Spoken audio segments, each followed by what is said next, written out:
Hi guys, let's talk about week 6 and training. Training, as we discussed, is very important. Not only are you only talking about training personnel to the emergency management position, to the different positions they may have, to the emergency operation plan. Maybe you've got different parts of them, and different things that these people are going to be doing. Maybe during a disaster, you're looking at your transporters for doing different things, or your janitors, doing different things. Your nurses are going to be different things. Maybe you're pulling from different floors to do different things.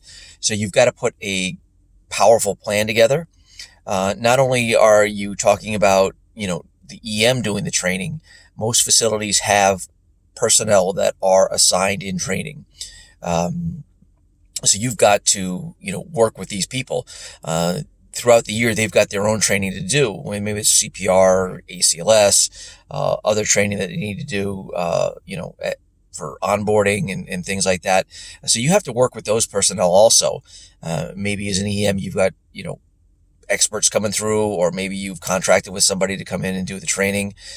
So this is all training that has to be done together with that personnel.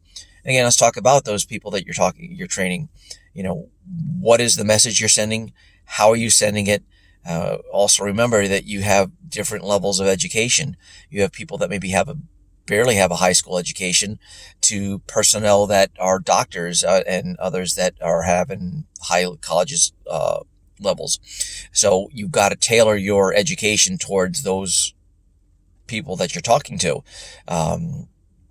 Maybe you've got a broad education plan, or maybe you need something more specific for those groups of people. Also remember, maybe you need interpreters, not only, language wise, but maybe you have some people that are deaf. So you got to get this message across to these people, in some form or another, in a way that they're going to learn and understand it.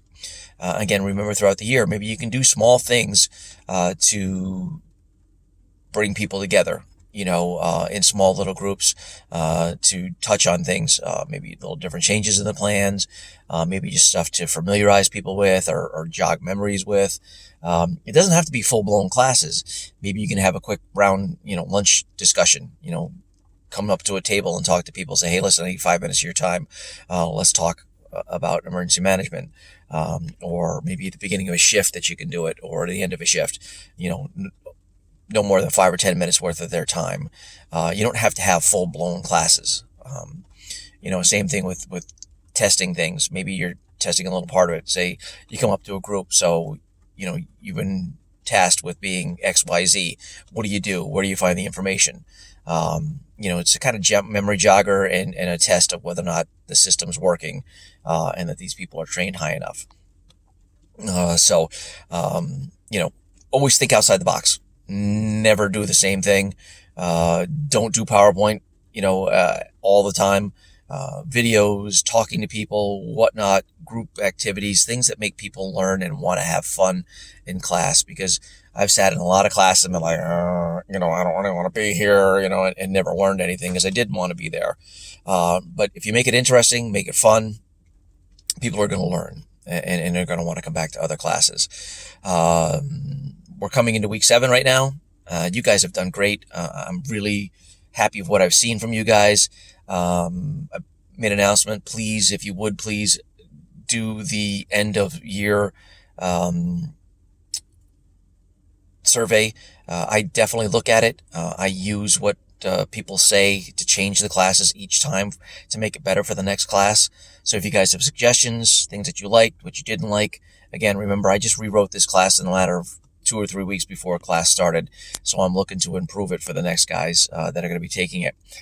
So any ideas that you may have, anything that you liked, whether you dislike, please let me know so that I can, put it in the program. That said, we're coming into the final week of next week, and you get your final paper due. I've made an announcement about that. Again, it's due May 12th, Tuesday night. And this is because I need time to read the papers, and get them back to you guys. So, if you're having problems, please, please, please, please, please, please let me know.